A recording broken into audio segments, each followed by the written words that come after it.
Hello everybody, welcome to a vlog taken during our family get-together during our one-day stay at Radisson Blu Temple Bay Resort in Mahabalipuram on the ECR, which is around 60 kilometers from Chennai. The vast seashore resort is well maintained, huge, and close to the tourist attractions and historic sites like the Shore Temple, Krishna's Butterball, etc. The resort is spread over 44 acres of well maintained, manicured gardens and has ample car parking space. The property itself has been around for over 10 to 15 years but is well maintained and renovated periodically, which was well evident during our stay. We visited the resort on a weekday, so it wasn't all that crowded. The check-in time was 3 p.m. and check-out time 12 p.m. the next day. This is the reception area where we were given a warm welcome by the courteous staff, and each one of us were welcomed with a seashell garden followed by a refreshing ice mint tea as a welcome drink. We were asked to be seated in the comfortable couches until the check-in formalities were complete, during which an ID proof was requested for all the adults. And their waiting area was spacious and neatly maintained with aesthetic looks. They also had some ginger candies and rose sarbat as refreshments. They had several activities lined up for the day for kids and adults.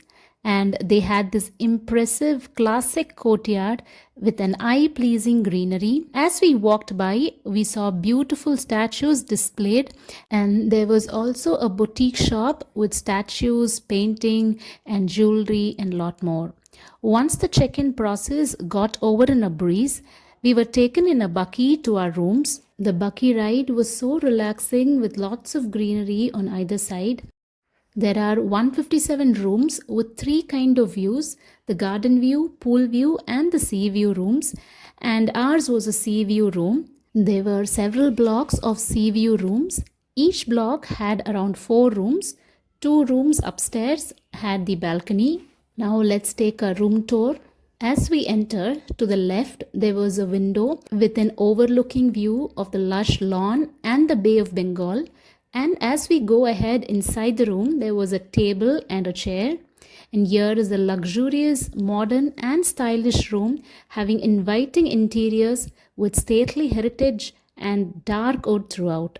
And there was also a comfortable couch and a television. As you see, the room was very spacious and completely neat and clean. They had provided water bottles, and right beside was a lamp on a study table, which also had an electric kettle and some mugs for making hot coffee or tea. Then was this wardrobe, which had a safety locker and other stuff like the iron box, ironing stand, hangers, etc. As we move inside was a clean bathtub, and on the left was a very clean bathroom, which was elderly friendly, with handles for safety near the shower. And then was the wash basin area with some disposable toiletries like the shampoo, shaving kit, dental kit, shower cap.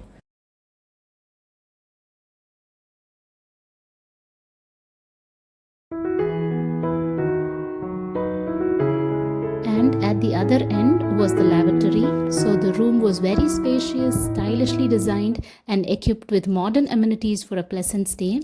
And they had provided some complimentary snacks like the nachos, peanut chickies, a cookie box and a jar of cookies and some whole fruits.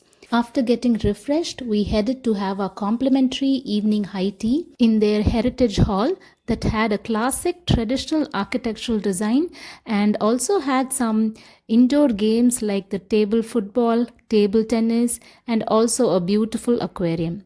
The high tea had Mysore bonda with some tomato chutney, bread pakoras with some mint chutney, some tea cakes, cookies and some South Indian savories like the seedai, yaladai, etc. And of course some hot tea and coffee. And for the sweet tooth, they also had the kids' favorite cotton candy made on the spot and some freshly deep fried momos. Out of all these, I like the cake and the cookies.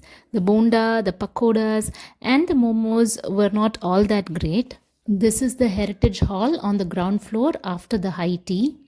Then outside was a kids' play area, and we chose the bicycle ride. They had e-bicycles too.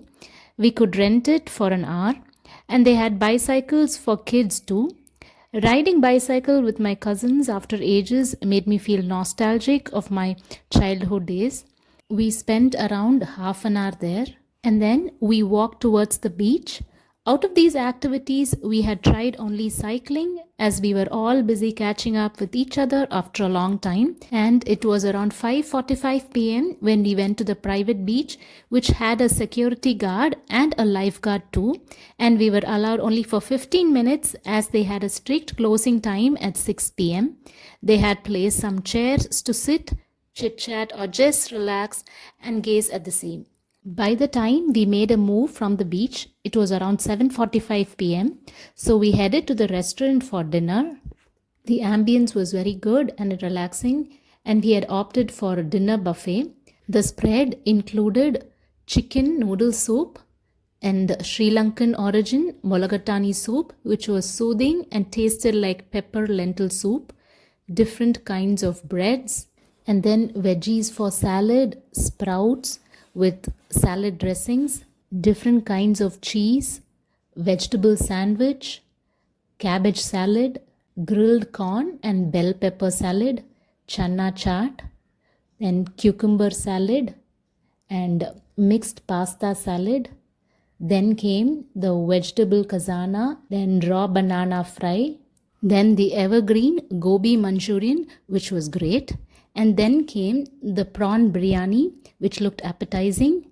And then the mutton kurma, the chicken Hyderabadi kurma, grilled fish with some lemon butter sauce, then some squid and bell pepper curry, then chili garlic chicken, a pesto grilled squid, mutton tawa tikki, the best of the lot according to my husband, then Shanghai noodles, which tasted good, then vegetables in yellow bean sauce, baked twin florets, tasty Moroccan veg stew, then some papads and hot sambar and rasam, and then a coffee vending machine to make hot coffee or hot chocolate milk. Then came the lady's finger stir fry, and then a dish with the eggplant that tasted yum, dal fry, then delicious mocha kurma, then some yummy kadai paneer, a bottle gourd curry, some hot steamed rice, tindora garlic stir fry, then super tasty and tempting cashew pulao, and then an unique and tasty green leaf rice made with black nightshade, then dahi vada with different chutneys, curd, cut fruits and curd rice. And then came the interesting part, the dessert counter. The rose custard, which had a subtle and apt flavor of the rose that tasted yummy. Then a blueberry dessert, which was a French dessert made out of puff pastry layered with pastry cream. A pineapple kiwi cake, chocolate pastry, a red velvet pastry, some kiwi tarts, hazelnut cake, banana cake, orange cremax, some Indian sweets like strawberry kalakand, rajbog, malai tart, sandesh, then a Bengali sweet that looks like jamuns, muffin pudding, semia kheer. I had opted for veg and my husband tried non-veg dishes. We loved all that we brought on the plate, and a special mention to the mutton tawa tikki and to the green leaf black nightshade rice. And the spread, to be honest, was extensive, and all the items that we tasted were really good. Among the desserts, we loved the rose custard, the semia kheer, the red velvet cake. So the dinner buffet was absolutely commendable for the variety, quality, quantity, taste of the food and the ambience. And after dinner, we took a stroll to the beach again. On our way, we saw those swimming pool view rooms that looked traditional, and once it started drizzling, we headed back to our room and we hit the bed at around 12:30 a.m. The next morning, we didn't want to miss the sunrise, so we woke up at 5:30 to witness the sunrise, but unfortunately, it was so cloudy and we missed it that day. Nevertheless, Sitting by the beach with your favorite ones is always memorable and relaxing. A peaceful morning by the beach, loved watching the tides. Then we got back to the room by 8 a.m. and got ready to get back to the complimentary breakfast which was available from 7:30 to 10:30 a.m. On the way was the infinity pool facing the beach, and we also saw the spa and the huge swimming pool that looked super clean, and they had kayaking too. Enjoyed the walk towards the restaurant, and it was Water's Edge Restaurant, the same place where we had our dinner buffet. Once we entered, they took us to our reserved table. Right near our table was the fresh juice counter with grape juice, watermelon juice, orange juice, and butterscotch milkshake. Next was banana smoothie, mango smoothie, fresh cut fruits, and plain tea, masala tea, and some hot coffee. Just behind our table was placed different kind of tea cakes, donuts, croissant, muffins, long breads, white breads, brown bread, even gluten-free bread.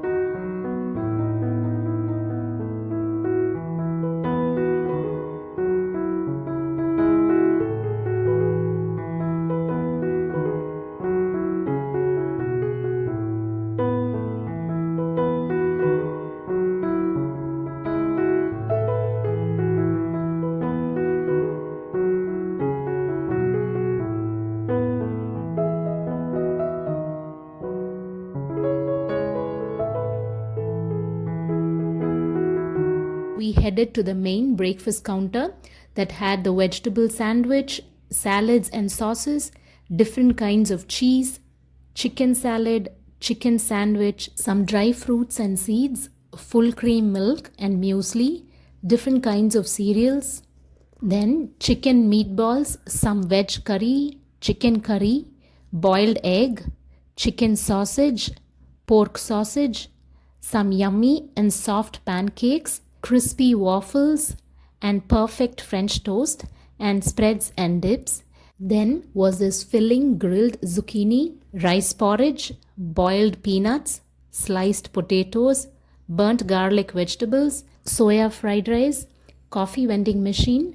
Now comes our Indian spread, starting with methi puri, pav bhaji, masala bombay bhaji, tasty millet idlis, gobi parathas, plain idlis, bondas. Then was pita bread with hummus, flavored curd, probiotic milk, almond milk, skimmed milk, followed by 4 different kinds of chutneys like the coconut chutney, tomato, mint, and peanut chutney. Then hot sambar, cut vegetables for poha, aromatic pongal, ragi semia upma, and amazing mini kachori with sweet chutney, and some lip-smacking beetroot halwa with a perfect blend of ghee and sweetness. They also had a dosa counter to get our choice of hot dosas, and then an omelette counter too. Their breakfast buffet was exceptionally good for a complimentary one, that too with all dishes cooked to perfection, and the spread was absolutely amazing. The muffins and donuts were appetizing, but we could only share among us to complete them as it was too filling, and the service was great as the restaurant staff went out of the way to provide some customized vegan food at request, and we finally checked out at around 12 p.m. So, a great and relaxed getaway with family and friends when you wish to take a break from the busy city life at Radisson Blu, which embodies Indian culture in every possible way in their property with spacious and clean rooms. Their hospitality was excellent, especially the way they took care of the elderly. We were very happy in terms of the rooms, service, food, hospitality, ambience, and amenities. Highly recommend Radisson Temple Bay Resorts to all those looking for a neatly maintained resort in ECR Mahabalipuram, Chennai. Hope you liked the video. Do show your support by giving a thumbs up and sharing with your family and friends. Thank you so much for watching.